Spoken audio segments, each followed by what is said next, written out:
الحمدللہ رب العالمین والصلاة والسلام علی رسولہ الکریم وعلی آلہ واصحابہ اجمعین اما بعد فاعوذ باللہ من الشیطان الرجیم بسم اللہ الرحمن الرحیم رب اشرح لی صدری ویسر لی امری واحلل عقدۃ من لسانی یفقہوا قولی۔ اللہ تعالیٰ نے قرآن میں فرمایا الذی خلق الموت والحیات لیبلوکم ایکم احسن عملا۔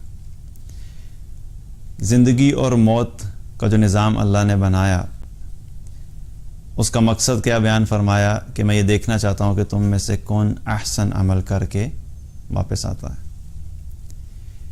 اللہ سبحانہ تعالیٰ یہ دیکھنا چاہتا ہے کہ ہم اپنی زندگی کس طریقے سے گزارتے ہیں، کیا ہم اپنی زندگی اپنی مرضی سے، اپنی خواہشات کی بنا پر، اپنے اندازے سے، اپنے علم کی بنا پر جو چیز ہمیں سمجھ آتی ہے اس طرح کرنا چاہتے ہیں، جو چیز ہمارا دل چاہتا ہے وہ کرنا چاہتے ہیں، جب ہمارا دل چاہتا ہے ہم جو کرنا چاہتے ہیں ہم وہ کر لیتے ہیں۔ ایک یہ زندگی گزارنے کا طریقہ ہے، اور دوسرا طریقہ کیا ہے کہ اللہ تعالیٰ چاہتا ہے کہ تم احسن عمل کرو، وہ زندگی گزارو کہ جس میں اللہ کی اطاعت ہو، وہ زندگی گزارو جو بامقصد زندگی ہو، وہ زندگی گزارو جس میں اللہ کے رسول صلی اللہ علیہ وسلم کی اتباع ہو۔ یہ زندگی گزار کے آؤ تاکہ تم ایک کامیاب انسان کی حیثیت سے واپس آؤ۔ تو اللہ نے ہمیں اس دنیا میں بھیجا ہے یہ دیکھنے کے لیے کہ ہم کس طرح کی زندگی گزارتے ہیں۔ اب ہم میں سے ہر انسان کے سامنے دو پلیٹ فارمز ہیں، ایک ہے دنیا اور دوسری ہے آخرت، اور ان دونوں پلیٹ فارم میں کامیاب ہونے کے لیے اللہ سبحانہ تعالیٰ نے ہمیں موقع ایک ہی دیا ہے، اور وہ ہماری ایک زندگی۔ اللہ سبحانہ تعالیٰ نے ایسا نہیں کیا کہ دنیا کی زندگی کو بہتر بنانے کے لیے تمہیں ایک الگ سے زندگی دی جائے گی، اور آخرت میں کامیاب ہونے کے لیے اس کی تیاری کرنے کے لیے تمہیں ایک الگ سے زندگی دی جائے گی۔ اللہ نے ایک ہی زندگی دی ہے، ایک ہی موقع دیا ہے۔ اسی زندگی میں ہم نے یہ دیکھنا ہے کہ ہم نے دنیا والے پلیٹ فارم میں کامیاب ہونا ہے تو کیا کرنا ہے، آخرت کے پلیٹ فارم پہ کامیاب ہونا ہے تو کیا کرنا ہے، دنیا کی کتنی امپورٹنس اپنی زندگی میں رکھنی ہے، آخرت کی کتنی امپورٹنس ہم نے زندگی میں رکھنی ہے، کیا صرف دنیا کے اوپر ہی فوکس کرنا ہے اور آخرت کو بھول جانا ہے، یا پھر دونوں کو ساتھ لے کے چلنا ہے۔ تو یہ اللہ سبحانہ تعالیٰ نے ہمیں ایک موقع دیا ہے کہ اسی ایک موقع سے فائدہ اٹھاتے ہوئے ہم لوگوں نے یہ فیصلہ کرنا ہے کہ ہم نے کس طریقے سے دونوں میں کامیابی حاصل کرنی ہے۔ اور یہ جو موقع اللہ نے دیا زندگی، یہ زندگی بھی کوئی بہت بڑی نہیں دی ہمیں، بہت لمبا عرصہ نہیں دیا، چاہے 60 سال 70 سال 80 سال کی زندگی ہو انسان کی، اس کے باوجود 80 سال 90 سال کی زندگی گزار کے بھی جب آخرت میں جائیں گے تو بہت سے لوگ ہوں گے جو بتائیں گے کہ ہم دنیا میں کتنا وقت گزار کے آئے، اور کچھ لوگ ہوں گے جن سے پوچھا جائے گا کہ تم دنیا میں کتنا عرصہ گزار کے آئے تو وہ کہیں گے ما لبثوا غیر الساعہ، ہم ایک پل سے زیادہ دنیا میں وقت گزار کے نہیں آئے۔ تو یہ حقیقت میں 60 70 سال 80 سال کی زندگی ہمارے پاس ایک پل ہے۔ اب اسی ایک پل میں ہم نے فیصلہ کرنا ہے کہ ہم نے دونوں جہانوں کو کس طرح سے بہتر بنانا ہے۔ اور جب ہم دنیا کی بات کرتے ہیں اور آخرت کی بات کرتے ہیں تو ہیں تو دونوں ہی اہم۔ اگر دنیا اہم نہ ہوتی تو اللہ ہمیں دنیا میں بھیجتا ہی نہ، لیکن فرق کیا ہے کہ دونوں کی اہمیت میں زمین آسمان کا فرق ہے، اور یہ فرق اللہ سبحانہ تعالیٰ نے ہمیں قرآن میں خود ہی بتایا، اور بہت ساری احادیث میں رسول اللہ صلی اللہ علیہ وسلم نے بتایا کہ دنیا کی زندگی بھی ہے لیکن آخرت کی زندگی اور دنیا کی زندگی کا کیا مقابلہ ہے۔ اب اس اعتبار سے اگر دیکھیں تو ہمارے پاس 3 آپشنز ہیں، یا زندگی گزارنے کے اعتبار سے اگر یوں کہا جائے تو لوگ 3 طرح کے لوگ ہیں جو کہ 3 مختلف طرح کے مائنڈ سیٹ کے ساتھ زندگی گزار رہے ہیں۔ ایک وہ لوگ ہیں کہ جن کی زندگی کا فوکس صرف اور صرف یہ دنیا ہی کی زندگی ہے، اسی دنیا کو وہ فوکس بنا کے مقصد زندگی بنا کے اپنی زندگی گزار رہے ہیں۔ یہ دنیا کی زندگی بہتر ہو جائے، میرے پاس مال زیادہ ہونا چاہیے، میرا گھر سب سے اعلیٰ ہونا چاہیے، میری گاڑی سب سے اعلیٰ ہونی چاہیے، میری جاب سب سے اچھی ہونی چاہیے، میرا بینک بیلنس سب سے زیادہ ہونا چاہیے، میرے پاس سیل فون سب سے بہتر ہونا چاہیے، میرے بچے سب سے اچھے ایجوکیشن سسٹم میں ایجوکیشن حاصل کریں، بس صرف دنیا ہی کی زندگی، میں سب سے خوبصورت لگوں، میری لکس جو ہے وہ سب سے زیادہ بہتر ہونی چاہیے. ہر چیز کیا ہے کہ زندگی کا جو مقصد ہے وہ صرف اس دنیا کی زندگی کو فوکس کرنا ہے. تو ایسے لوگ جو ہیں ان کے بارے میں اللہ تعالیٰ نے قرآن میں فرمایا من کان یرید حرث الدنیا نؤتہ منہا وما لہ فی الآخرۃ من نصیب، کہ جو ہم سے دنیا کی کھیتی چاہتا ہے، دنیا کا فائدہ چاہتا ہے، ہم اس میں سے ان کو کچھ دے دیتے ہیں، تھوڑا بہت جتنا ہم چاہتے ہیں. اور ایسے لوگوں کے لیے پھر آخرت میں کوئی حصہ نہیں، کیونکہ تم نے اللہ سے دنیا مانگی تھی، تم نے مانگی اللہ سے دنیا تھی، یا اللہ مجھے مال زیادہ دے دے، یا اللہ میری گاڑی اچھی ہونی چاہیے، یا اللہ بس میری جاب بہترین ہونی چاہیے، یا اللہ بس میرے پاس جو ہے نا دنیا کی ہر چیز ہونی چاہیے، ہر چیز اعلیٰ ہونی چاہیے.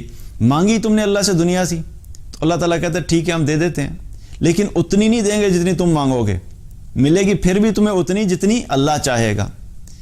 لیکن پھر یہ چیز یاد رکھو کہ آخرت میں پھر تمہارے لیے کوئی حصہ نہیں ہے، کیونکہ تمہارے اپنے اندر آخرت کی طلب ہی نہیں تھی. تمہارا ٹوٹل فوکس دنیا تھی، تو جب تم چاہتے ہی دنیا تھے اور تم آخرت چاہتے ہی نہیں تھے، تم نے کبھی آخرت کے بارے میں سوچا ہی نہیں، آخرت کے بارے میں فکر ہی نہیں کی، آخرت کے بارے میں کوئی پلاننگ ہی نہیں کی، آخرت کے اعمال کا ہی نہیں پتا، آخرت میں کامیاب کیسے ہونے تم نے کبھی اس بارے میں جاننے کی کوشش نہیں کی. تو جو چیز تمہارے اپنے لیے امپورٹنٹ نہیں ہے، جو تمہارے لیے اپنے لیے اہمیت نہیں رکھتی، تو اللہ کے نزدیک بھی پھر کیا ہے، تمہاری کوئی اہمیت نہیں ہے. تمہیں دنیا کی زندگی چاہیے، دنیا بہتر چاہیے، ٹھیک ہے دے دیں گے تمہیں تھوڑی بہت، لیکن آخرت میں تمہارا کوئی حصہ نہیں ہے. یہ ایک کیٹیگری ہے لوگوں کی. دوسری کیٹیگری کیا ہے لوگوں کی، کہ جو آخرت پہ فوکس کر کے چلتے ہیں.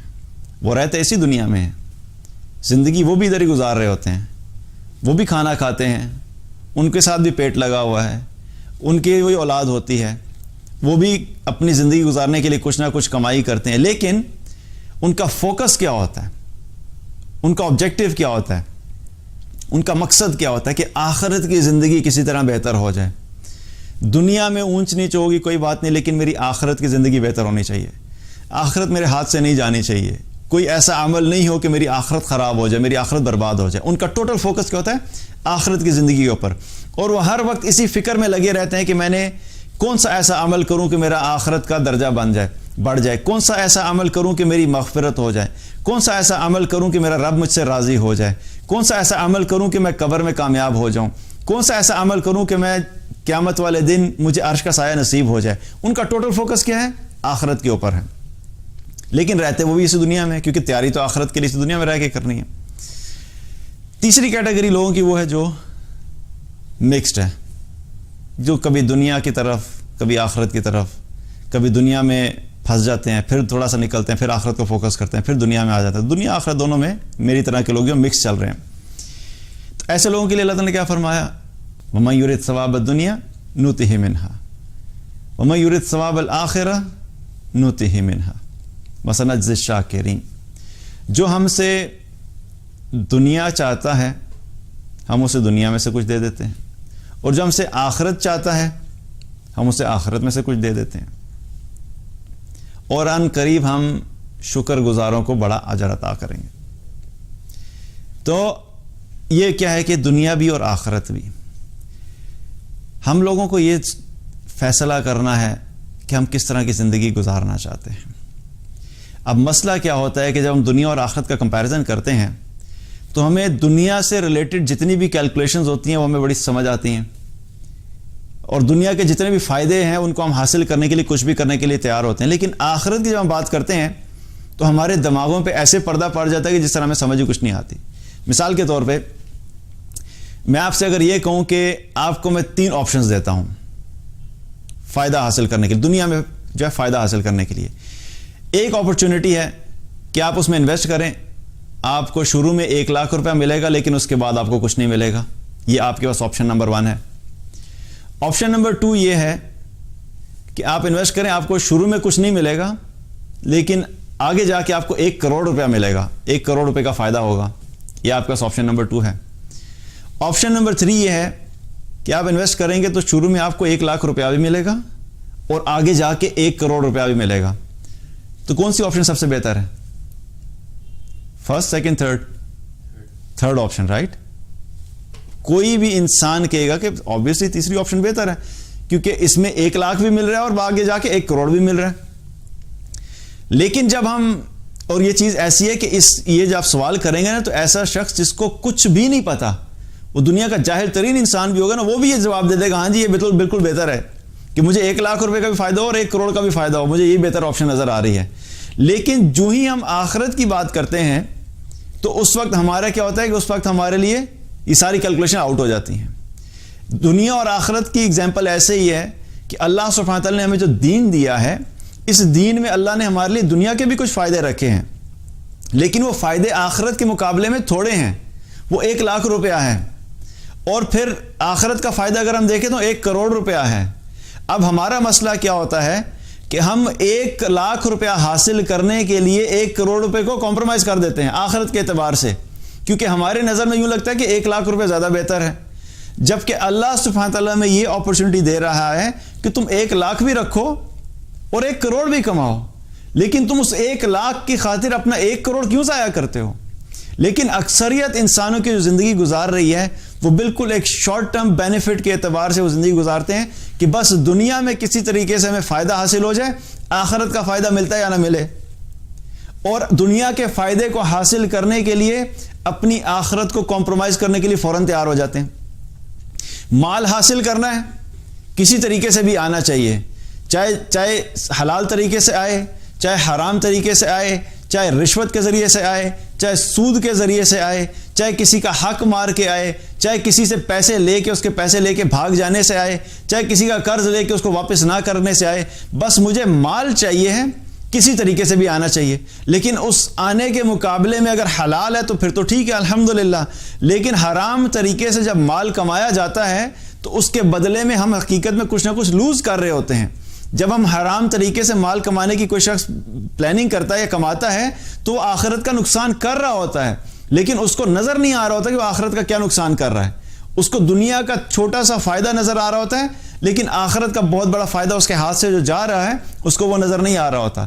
اسی طریقے سے ہر عمل کا یہ حال ہے کہ جب بھی ہم کوئی عمل کرتے ہیں اپنی زندگی میں, ہم وہ اعمال کرنے کی کوشش کرتے ہیں جن سے ہمارا دنیا کا فائدہ ہمیں مل جائے, لیکن آخرت کا فائدہ ہمیں ہو رہا ہے کہ نہیں ہو رہا ہم اس کے اوپر فوکس نہیں کرتے. اسی وجہ سے ایسے لوگ پھر کیا ہیں کہ جو صرف دنیا کو مقصد بنا کے چلتے ہیں, اللہ ان کو پھر دنیا کا غلام بنا دیتا ہے. وہ ہر قسم کی غلامی کے اندر رہتے ہیں, کوئی مال کا غلام بن جاتا ہے, کوئی عہدے کا غلام بن جاتا ہے, کوئی گاڑیوں کا غلام بن جاتا ہے, کوئی گھروں کا غلام بن جاتا ہے, کوئی اپنی خواہشوں کا غلام بن جاتا ہے. ہر طرح کی غلامی وہ غلامی ان کی زندگی میں آ جاتی ہے, کیونکہ وہ ایک اللہ کی غلامی کو جب چھوڑتے ہیں تو اللہ پھر انہیں بہت ساری اور چیزوں کا غلام بنا دیتا ہے. تو ہمیں یہ دیکھنا ہے کہ ہماری دنیا اور آخرت میں سے امپورٹنٹ کیا چیز ہے, اور اگر ہمیں کوئی چیز کمپرومائز کرنی پڑ رہی ہے تو ہم نے اپنی آخرت کو کمپرومائز نہیں کرنا.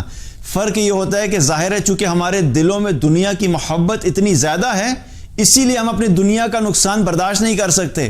لیکن صحابہ کے اندر کیا تھا کہ صحابہ کی زندگی میں آخرت کی کلیئرٹی اور آخرت کی محبت اور آخرت کی اہمیت اتنی زیادہ تھی کہ اگر انہیں دنیا کمپرومائز کرنی پڑتی تھی وہ دنیا کمپرومائز کر لیتے تھے. آج اگر ہم اپنا جائزہ لیں تو ہم میں سے اکثر مسلمان کیا کرتے ہیں, اگر آپ پوچھیں اس سے کسی چیز کے بارے میں بھی, تو ہر مسلمان کے اندر یہ ایک جذبہ پایا جاتا ہے, میں اللہ سے محبت کرتا ہوں, میں اللہ کے رسول صلی اللہ علیہ وسلم سے محبت کرتا ہوں, میرے لیے سب سے اہم دین میرا دین ہے. اور آپ کو اس قسم کے ٹائٹل بھی نظر آئیں گے فیس بک کے اوپر اور انسٹاگرام کے اوپر, اور لوگ اپنے واٹس ایپ کے اوپر ڈالا ہوتا ہے آئی لو اللہ, آئی لو محمد صلی اللہ علیہ وسلم, آئی لو اسلام, اسلام از دا بیسٹ ریلیجن. اس طرح کے آپ کو سارے ملیں گے. لیکن جب ہم پریکٹیکل لائف میں دیکھیں تو آپ کو نظر آئے گا کہ اللہ سے قریب ہے ہی نہیں, بالکل کوئی ایسا عمل ہی نہیں کہ جو اللہ کی عظمت والا نظر آئے کہ یہ شخص اس شخص کے دل میں اللہ کی عظمت ہے. عمل بالکل مختلف ہوگا. اللہ کے رسول صلی اللہ علیہ وسلم سے محبت کا دعویٰ لیکن زندگی میں سنت قریب سے گزری کوئی نہیں.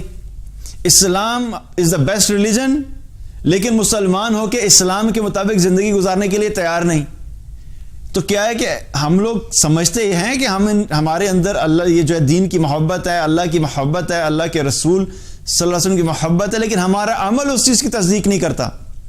صحابہ نے جو ہے وہ اپنے اعمال سے بتایا تھا کہ ان کی زندگی میں اسلام کی اہمیت ہے، ان کی زندگی میں اللہ کی اہمیت ہے، ان کی زندگی میں اللہ کے رسول صلی اللہ علیہ وسلم کی اہمیت ہے، ان کی زندگی میں نماز کی اہمیت ہے، ان کی زندگی میں قرآن کی اہمیت ہے، ان کی زندگی میں قبر کی زندگی کی اہمیت ہے، ان کی زندگی میں آخرت میں میدان محشر میں کھڑے ہو کے کامیاب ہونے کی اہمیت ہے. پریکٹیکلی ان لوگوں نے کر کے بتایا تھا. اسی لیے ہم دیکھتے ہیں کہ جب ہم صحابہ کی زندگی کا مطالعہ کرتے ہیں تو ہمیں نظر آتا ہے کہ جب رسول اللہ صلی اللہ علیہ وسلم کو کفار مکہ نے نقصان پہنچانے کی کوشش کی تو ابو بکر رضی اللہ عنہ آگے بڑھے اور ان کو بچایا اور اپنی زندگی اور اپنی جان داؤ پہ لگا دی.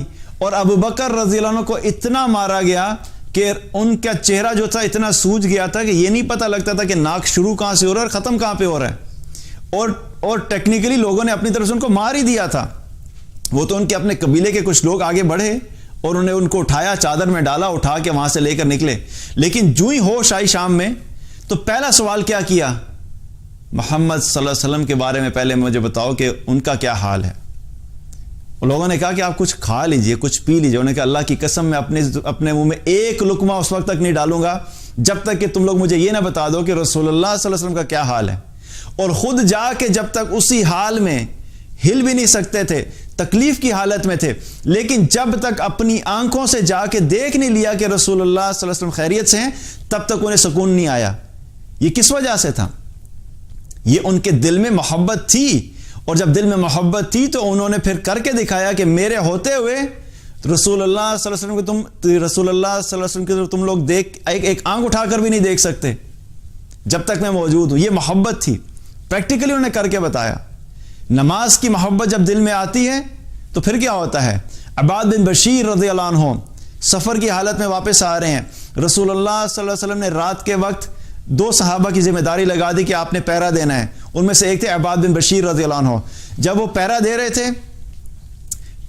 تھے جب دیکھا کہ رات کو سب سو گئے ہیں، امن کی حالت ہے، دشمن بھی نہیں ہے، اور انہوں نے کیا کہا کہ چلو میں نماز ہی پڑھ لیتا ہوں.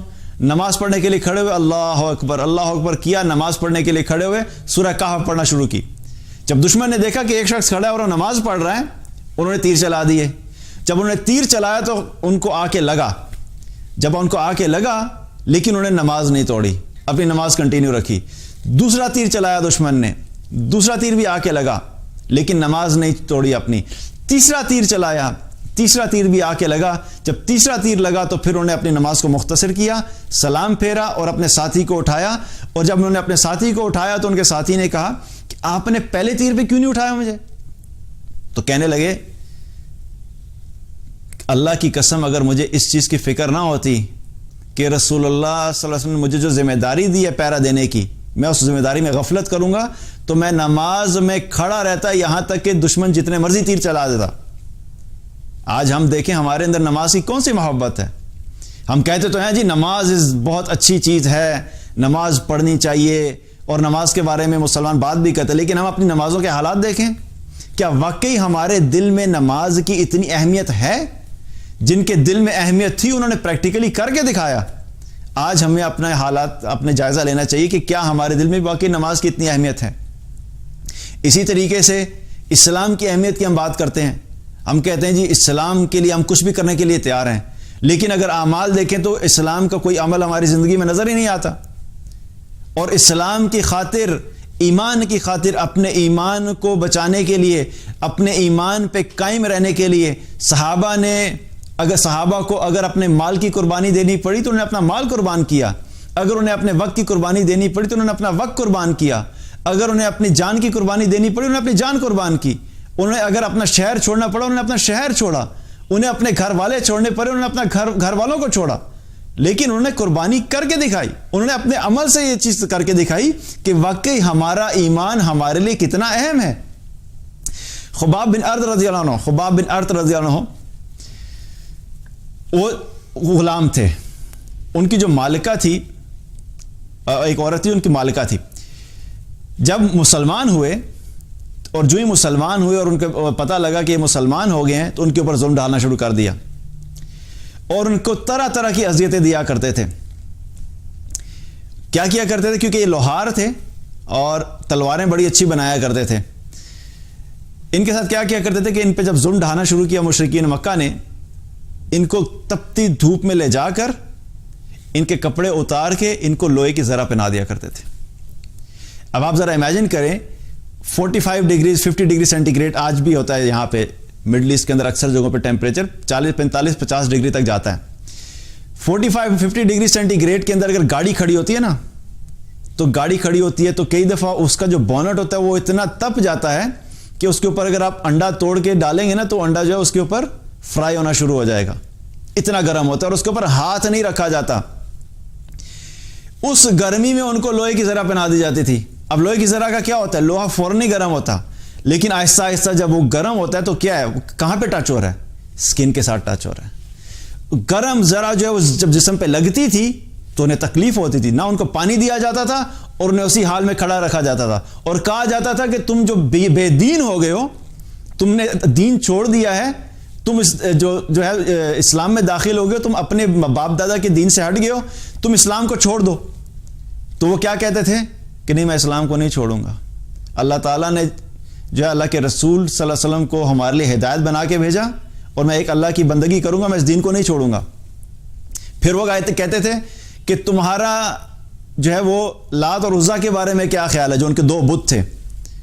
تو خباب بن ارت رضی اللہ عنہ فرماتے تھے کہ یہ تو دو بت ہیں، پتھر کے ہیں، نہ تمہیں یہ کوئی نفع پہنچا سکتے نہ کوئی تمہیں یہ نقصان پہنچا سکتے ہیں.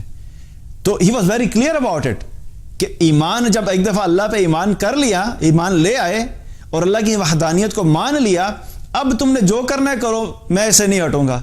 اور پھر اس کے علاوہ کیا اذیت دی جاتی تھی؟ ان کی جو مالکہ تھی، جب پتہ لگا، ایک دن دیکھا کہ رسول اللہ صلی اللہ علیہ وسلم کے پاس کھڑے ان سے بات کر رہے ہیں. خباب بن ارت رضی اللہ عنہ نبی صلی اللہ علیہ وسلم سے بات چیت کر رہے ہیں، ان کی مالکہ نے دیکھ لیا بات کرتے ہوئے. جب واپس گئے تو اس نے کیا کیا کہ جو لوہے کی سلاخ ہوتی ہے، اس کو گرم کر کے ان کے سر پہ لگایا کرتی تھی اور سر کو داغا کرتی تھی اور وہ تکلیف کی حالت میں برداشت کرتے رہتے تھے. وہ کہتے تھے نہیں، دین نہیں چھوڑوں گا، اسلام سے نہیں ہٹنے والا، جو کرنا ہے کر لو. اور پھر کیا کرتے تھے اس کے علاوہ؟ پھر الٹیمیٹلی ہوا یہ کہ جب وہ تکلیف دیتی تھی تو انہوں نے بددعا دی، یہ بددعا دیا کرتے تھے. ظاہری بات ہے کہ انسان کی اپنی برداشت کی حد ہوتی ہے، تو وہ بددعا دیتے تھے ان کو کہ جو بھی ان کے لیے بددعا نکلتی تھی، ان کی زبان سے اس عورت کے لیے بددعا نکلتی تھی. الٹیمیٹلی ہوا کیا؟ اس عورت کے سر میں اتنا شدید درد ہونا شروع ہوا کہ اس سخت سر درد کی وجہ سے وہ ایسے چیخا کرتی تھی جیسے کتا بھونکتا ہے. اور پھر جب چیک کروانے گئی کہ اس درد کا کیا حل ہے تو اس کو جو طبیب تھا اس نے کہا کہ اس کا ایک ہی حل ہے کہ تمہارے سر کے اوپر سلاخ گرم کر کے لگائی جائے، تبھی اس سے فرق پڑے گا. اور پھر اسی کے سر کے اوپر سلاخ گرم کر کے لگائی جاتی تھی. اللہ سبحانہ تعالیٰ تو دیکھتا ہے نا. ہمیں کئی دفعہ لگتا ہے کہ ہمارے پر مشکلات ہیں، مصیبتیں ہیں، ہماری کوئی سننے والا نہیں ہے، ہمارے پہ ظلم ہو رہا ہے. کتنے مسلمان ہیں آج ذرا سا مال تھوڑا سا چلا جاتا ہے تو فوراً جو ہے نا بڑبڑانا شروع ہو جاتے ہیں، اللہ کدھر ہے، میں نے تو بڑی دعائیں کی، میں نے تو یہ مال مانگا تھا، میں نے تو اتنی محنت کی تھی، میری تو دعا قبول نہیں ہو رہی. We have to look towards these people. اتنی اذیتوں کے باوجود اپنے ایمان کو نہیں چھوڑا. ادھر ہمارے پاس مال تھوڑا سا کم ہوتا ہے، نمازیں گئی، میں 1 مہینے سے دعا کر رہا ہوں اللہ سے میری جاب ہو جائے، جاب نہیں ہو رہی، اب میں نے نمازیں چھوڑ دینی ہیں. اس طریقے سے ہم اللہ سے ڈیل کرتے ہیں. اور وہ دیکھیں ان کے پاس کچھ بھی نہیں ہے، اذیتیں برداشت کر رہے ہیں لیکن کہتے ہیں ہم نے ایمان نہیں چھوڑنا، اسلام سے نہیں ہٹیں گے، مارنا ہے مار دو. یہ فرق ہے ہمارے ایمان میں اور ان کے ایمان میں. ہوا یہ پھر ایک دفعہ کہ عمر رضی اللہ عنہ کے پاس جب خباب بن ارت رضی اللہ عنہ بعد میں آئے تو عمر رضی اللہ عنہ نے ان کی قمیض اٹھا کے پیچھے سے کمر لوگوں کو دکھائی. جب اٹھائی تو دیکھا کہ پیچھے کیا دیکھتے ہیں کہ پیچھے کمر کے اوپر جیسے سکن ہے ہی نہیں ہے. پوچھا گیا کہ یہ کیا ہوا ہے؟ تو بتانے لگے کہ جب میں مسلمان ہوا تھا تو میرے اوپر جب ظلم کیا جاتا تھا تو لوہے کی چادر جو ہے اس کو گرم کر کے اس کے اوپر انگارے رکھے جاتے تھے انگارے، تپتے انگارے جو ہوتے ہیں کول کے جس طرح ہوتا ہے نا، جب گرم جو کول ہوتا ہے، انگارے رکھے جاتے تھے اور مجھے پکڑ کر اس چادر کے اوپر لٹا کے مجھے یوں گھسیٹا جاتا تھا، اور جب مجھے گھسیٹا جاتا تھا تو وہ جو لوہے کے جو تپتے انگارے ہوتے تھے وہ میرے جسم کے اندر جاتے تھے، اس کی وجہ سے میری چمڑی جو میری سکن ہے وہ پگھل جاتی تھی اور جو گوشت ہے وہ میری ہڈیوں سے ہو کے الگ ہو جاتا تھا، اور اب کر کے اس کی وجہ سے اب یہ حال ہے کہ میری کمر کا یہ حال ہے۔ لیکن اس کے باوجود کیا ہے، اسلام نہیں چھوڑا، ایمان پہ قائم رہے۔ ہمیں سوچنا چاہیے کہ آج ہمارا ایمان کس کس چیز کے اوپر ڈگمگا جاتا ہے، چھوٹی چھوٹی باتوں پہ ہمارا ایمان ڈگمگا جاتا ہے۔ تو صحابہ نے ایمان کا صرف جو ہے وہ دعویٰ نہیں کیا تھا، انہوں نے پریکٹیکلی اپنی زندگی میں اس چیز کو کر کے دکھایا تھا کہ ہمارے لیے ایمان اتنا اہم ہے، آخرت کی زندگی اتنی اہم ہے کہ ہمیں اپنی دنیا میں کچھ بھی قربان کرنا پڑے ہم قربان کرنے کے لیے تیار ہیں، لیکن ہم اپنی آخرت کے اوپر کمپرومائز نہیں کریں گے۔ یہ کیا تھا۔ اسلام سے محبت کی ہم بات کرتے ہیں، ہم اسلام سے محبت کی کیا بات کرتے ہیں، اس اسلام کے لیے ہم نے کیا ہے، اس اسلام کے لیے ہم نے محنت کیا کی ہے۔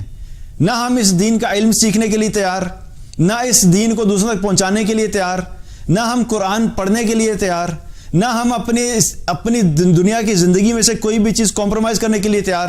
کوئی جو نوکری کرنے والا ہے اس سے کہا جائے کہ تم دین کی دعوت کا کام کرو تو وہ کہتا ہے جی میں تو اتنا مصروف ہوتا ہوں، صبح 9 بجے نکلتا ہوں، رات کو 7 بجے 8 بجے آتا ہوں، اس کے بعد میرے اندر ہمت ہی نہیں ہوتی، میں کیسے دین کا کام کروں۔ جو بزنس کرنے والا ہے اس کو کہا جائے کہ دین کے لیے کچھ محنت کریں، وہ کہتا ہے جی میرا بزنس کے حالات بڑے خراب چل رہے ہیں، اکانومی کے حالات بڑے خراب ہیں، تو میرے پاس اس وقت ٹائم نہیں ہے، بس دعا کریں میرا بزنس ہی ٹھیک چل جائے، اسی طریقے سے میں دین کی مدد کروں گا۔ دین کے ساتھ اگر محبت ہوتی ہے تو پھر مصعب بن عمیر رضی اللہ عنہ کی طرح انسان جو ہے اپنی زندگی میں کچھ بھی کمپرومائز کرنے کے لیے تیار ہوتا ہے۔ مصعب بن عمیر رضی اللہ عنہ جب اسلام میں داخل ہوئے تو اس سے پہلے کیا تھے، ایک شہزادے والی زندگی گزارتے تھے، لیکن جب اسلام میں داخل ہوئے تو ان کو ریئلائز ہوا کہ اب میرے لیے اصل چیز امپورٹنٹ ہے، وہ آخرت کی زندگی ہے، اور اب میں نے اس دین کے لیے اپنی زندگی کو وقف کرنا ہے اور اپنی آخرت کی زندگی کو بہتر بنانا ہے، اور اپنی آخرت کے لیے میں نے زیادہ راہ اکٹھا کرنا ہے، اور مجھے جو بھی قربانی دینی ہے میں دینے کے لیے تیار ہوں، کیونکہ میں اپنی آخرت کی زندگی میں کامیاب ہونا چاہتا ہوں۔ That is the most important thing for me. انہوں نے کیا کیا کہ جب وہ مسلمان ہوئے ان کی والدہ نے ان کو کہا کہ اگر تم اسلام کو نہیں چھوڑو گے تو ہمارے گھر کو چھوڑ دو۔ انہوں نے کہا ٹھیک ہے والدہ، کوئی مسئلہ نہیں، آپ اگر یہ کہتی ہیں کہ میں اسلام کو چھوڑ تو اسلام میں نہیں چھوڑ سکتا، مجھے یہ ساری لیوش لائف اگر چھوڑنی ہے تو ٹھیک ہے، I'm okay with that، میں چھوڑ دوں گا، کوئی مسئلہ نہیں ہے۔ گھر چھوڑ کے چلے گئے، سارا مال، سارے اچھے کپڑے، اچھا لباس، اچھے جوتے، ساری لگژریس لائف کس وجہ سے چھوڑی؟ اپنے کوئی اور بزنس بنانے کے لیے تو نہیں چھوڑ کے گئے تھے، کوئی اور بہتر اپرچونٹی تو نہیں ملی تھی، دین کی خاطر چھوڑی کہ میں اسلام کو نہیں چھوڑ سکتا، اور دین کی دعوت میں پھر لگ گئے۔ رسول اللہ صلی اللہ علیہ وسلم نے ان کو پھر دین کی دعوت کے لیے بھیجا، اور بہت سے لوگ ان کی وجہ سے اسلام میں داخل ہوئے، اور وہ جو اتنا گڈ لکنگ ہینڈسم قسم کا انسان تھا، دین کے لیے محنت کر کر کے ان کی یہ حالت ہو گئی تھی کہ کچھ عرصے کے بعد جب صحابہ کے سامنے آئے تو صحابہ ان کو پہچان نہیں پا رہے تھے کہ یہ مصعب بن عمیر ہیں، کیونکہ جب دین کے لیے انسان محنت کرتا ہے تو آپ کو اپنے کھانوں کی قربانی دینی پڑتی ہے، اپنے اچھے کپڑوں کی قربانی دینی پڑتی ہے، اپنے اچھے لائف سٹائل کی قربانی دینی پڑتی ہے، کبھی دھوپ میں انسان پھر رہا ہوتا ہے، کبھی بارشوں میں انسان خوار ہو رہا ہوتا ہے، اور پھر جگہ جگہ پہ دھکے کھا رہا ہوتا ہے، در در پہ لوگوں کو جا کے اللہ کے دین کے لیے بلا رہا ہوتا ہے، تو کبھی جو گورا رنگ ہوتا ہے وہ کالا ہو جاتا ہے، کالا رنگ مزید کالا ہو جاتا ہے، کبھی بالوں کا حال ایسا ہوتا ہے کہ انسان کو سمجھ ہی نہیں آتی، اور اس کے باوجود انہوں نے اپنے آپ کو زندگی میں لگائے رکھا، اور پھر الٹیمیٹلی کیا ہوا کہ اس دین کے لیے انہوں نے محنت کی، اور پھر غزوہ احد میں جو ہے وہ شہادت کا مرتبہ حاصل کیا، اپنی زندگی قربان کی، اپنی آسائشیں قربان کی، اپنی اچھی لائف قربان کی، اپنا گھر قربان کیا، اپنی والدہ کا تعلق توڑا نہیں، لیکن جب والدہ نے نکال دیا تو کیا کرتے؟ لیکن اسلام کب دیکھیں بیسک رول کیا ہے کہ والدین کی اطاعت بھی اس وقت تک لازم ہوتی ہے جب تک کہ وہ اللہ کی نافرمانی کی بات نہ کریں۔ اگر والدین اپنے بچوں کو کہیں کہ بھئی تم نماز نہیں پڑھو گے تو اس وقت والدین کی اطاعت آپ کے اوپر لازمی نہیں ہے۔ سمجھ آ رہی ہے بات؟ تو اسلام اور اللہ کے رسول کے جو احکامات ہیں وہ سب سے پہلی پرائرٹی ہے، آپ ان احکامات کو نہیں توڑ سکتے، چاہے آپ کے والدین بھی آپ کو یہ کہیں. تو بہرحال الٹیمیٹلی کیا ہوا, انہوں نے قربانی دی, اپنا سب کچھ قربان کیا. انہوں نے محبت تھی اسلام سے, تو پتہ لگتا تھا کہ محبت تھی. آج ہم دین سے کیا محبت کرتے ہیں, ہم نے اسلام کے لیے کیا کیا ہے, اور الٹا بلکہ مسلمان اسلام کے اندر ہی جو ہے وہ مختلف قسم کی جو ہے نا وہ باتیں نکالنے لوگ لگ جاتے ہیں کہ اسلام میں ہمیں یہ سمجھ نہیں آتی, اسلام میں یہ چیز بڑی مشکل ہے, اسلام ہمارا بڑا دین مشکل ہے مسلمان چونکہ خود نہیں سمجھتے اس لیے ہمیں اسلام کے اندر پرابلمز نظر آنا شروع ہو جاتی ہیں. اپنے اندر پرابلمز نہیں دیکھیں گے, اپنے اندر جو کمزوریاں وہ نہیں دیکھیں گے, اپنی غلطی نہیں مانیں گے, خود ہم صحیح طریقے سے نہیں عمل کر رہے نہیں مانیں گے, لیکن اپنی کوتاہیوں کو, اپنی کمزوریوں کو, اپنی ہٹ دھرمی کو چھپانے کے لیے ہم اکثر لوگ کیا کرتے ہیں, معاذ اللہ اسلام کو بلیم کرنا شروع کر دیتے ہیں. میں یہ عمل اس لیے نہیں کر رہا کیونکہ بڑا مشکل ہے. پردہ میں اس لیے نہیں کرتی کیونکہ پریکٹیکلی کوئی سمجھ نہیں آتی پردے کا کانسیپٹ, پریکٹیکلی پاسبل نہیں ہے. داڑھی رکھوں گا لیکن داڑھی رکھنا کوئی ضروری تو نہیں ہے, میری جاب کے اندر افیکٹ آ جائے گا, پتہ نہیں مجھے کوئی جاب ملے نہ ملے داڑھی کی وجہ سے. ایز اف کہ جتنے بغیر داڑھی کے وہ سارے کے سارے بلینئر بن گئے ہیں, یا جو بغیر پردے کے ہیں وہ ساری کی ساری جو ہے بڑی زبردست زندگی گزار رہے ہیں. یہ ہم نے ایکسکیوزز اپنے لیے خود بنائے ہیں. تو اسلام کے لیے جب ہم بات کرتے ہیں تو اسلام کے لیے قربانی دینے کے لیے صحابہ نے قربانی دی. اور پرابلم کیا ہے, ایک طرف ہم دنیا کی زندگی کو چھوڑنا نہیں چاہ رہے, اور دوسری طرف آخرت میں ہماری ایکسپیکٹیشن کیا ہے کہ جو ہی جنت کا دروازہ کھلے گا سب سے آگے ہم کھڑے ہوں گے اور سب سے پہلے ہم نے داخل ہو جانا ہے. دنیا میں تیاری کرنے کے لیے تیار نہیں ہے, آخرت میں ہم لوگ جو ہے وہ سب سے آگے ہونے کے لیے تیار ہیں. اور ہم یہ سمجھتے ہیں کہ بغیر محنت کے, بغیر اعمال کے, بغیر اللہ کی اطاعت کے, بغیر اللہ کے رسول صلی اللہ علیہ وسلم کی اطاعت کے ہم جنت میں چلے جائیں گے اور کوئی قربانی بھی نہیں دیں گے. اگر ایسا ممکن ہوتا تو پھر اللہ کے رسول صلی اللہ علیہ وسلم صحابہ کو یہی طریقہ بتاتے نا کہ تم زیادہ وقت دین کے لیے مت نکالو, دنیا بہتر کرو, اچھی جابز ڈھونڈو, اچھا بزنس بناؤ, اچھے بزنس اسٹیبلش کرو, جو مال کماؤ گے اس میں سے کچھ صدقہ بھی کر دینا, لوگوں سے اچھا اخلاق کر لو, بس دیٹس اٹ. لیکن صحابہ کی زندگی میں کیا نظر آتا ہے؟ اور جنت اللہ تعالیٰ نے جو رکھی ہے, جنت ہر ایک کو نہیں ملنے والی, بغیر قربانیوں کے نہیں ملنے والی. ان اللہ اشترى من المؤمنین انفسهم واموالهم بان لهم الجنہ. اللہ سبحانہ تعالیٰ نے قرآن میں واضح طور پہ ہمیں وہ سارا کرائٹیریا بتا دیا ہے کہ اگر تم جنت چاہتے ہو تو اللہ نے بتا دیا کہ اللہ نے ایمان والوں کی جان اور ایمان والوں کا مال جنت کے بدلے میں خرید لیا ہے. یعنی ایک طرف تم جنت رکھو, اگر تمہیں وہ چاہیے تو تمہیں اپنا جان اور اپنا مال لگانا پڑے گا. اب ہم نہ جان لگائیں, نہ وقت لگائیں, نہ کوئی قربانی دیں, نہ کوئی سیکریفائس کریں, نہ اپنا مال خرچ کریں, نہ اپنی انرجیز لگائیں, نہ اپنے سکلز لگائیں, لیکن جنت میں چلے جائیں. Does it make any sense? یہ تو وہی ہو گیا نا کہ living in a fool's paradise. احمقوں کی جنت میں رہنے والی بات ہے کہ ہم ایک ایسی چیز کی امید لگائے بیٹھے ہیں جس کے بارے میں اللہ نے کہا ٹھیک ہے تمہیں چاہیے ہے تو تمہیں قربانی دینی ہوگی. ہم قربانی دینے کے لیے تیار نہیں لیکن جنت میں جانے کے لیے تیار ہیں. ہم پیسے دینے کے لیے تیار نہیں, ہمیں BMW چاہیے. ہم مال لگانے کے لیے تیار نہیں لیکن بگاڑی چاہیے. کبھی دنیا میں ہوتا ہے ایسا کہ بغیر کچھ دیے ہوئے ہمیں گاڑی مل جائے, بغیر کچھ دیے ہوئے ہمیں گھر مل جائے, بغیر کچھ دیے ہوئے ہمیں کھانا مل جائے. ہر چیز کے لیے ہم پرائز پے کرتے ہیں, لیکن جنت کی قیمت جو اللہ نے بیان کی ہے وہ ہم دینے کے لیے تیار نہیں ہیں. تو ہمیں یہ دیکھنا ہے کہ دنیا کی زندگی اور آخرت کی زندگی کے اعتبار سے کہ آخرت اگر ہمیں اپنی بہتر بنانی ہے تو اس کے لیے ہمیں قربانیاں دینی پڑیں گی, اس کے لیے ہمیں اپنی خواہشات کی قربانی دینی پڑے گی.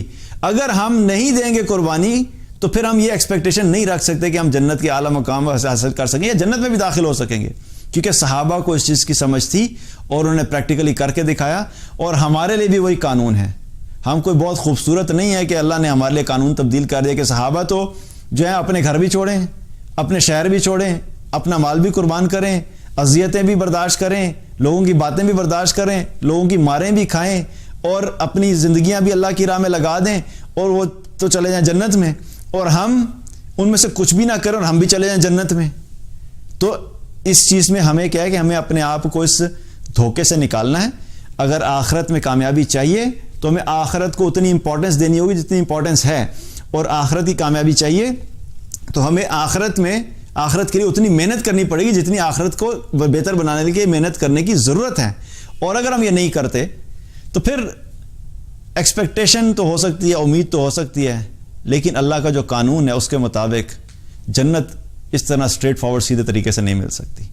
اللہ تعالیٰ سے دعا ہے کہ اللہ تعالیٰ ہم سب کو دنیا کی اور آخرت کی جو اہمیت ہے اور جو حقیقت ہے اس کی فہم عطا فرمائے، اور آخرت کے لیے تیاری کرنے کے لیے جو کچھ بھی ضروری ہے اللہ تعالیٰ ہمیں وہ سب کرنے کی توفیق عطا فرمائے، اور ہم سب کو اپنی آخرت کو فوکس کر کے اپنی زندگی کو اس طریقے سے گزارنے کی توفیق عطا فرمائے کہ ہم اپنی آخرت کو بہتر بنا سکیں. بارک اللہ ولکم. السلام علیکم ورحمۃ اللہ وبرکاتہ.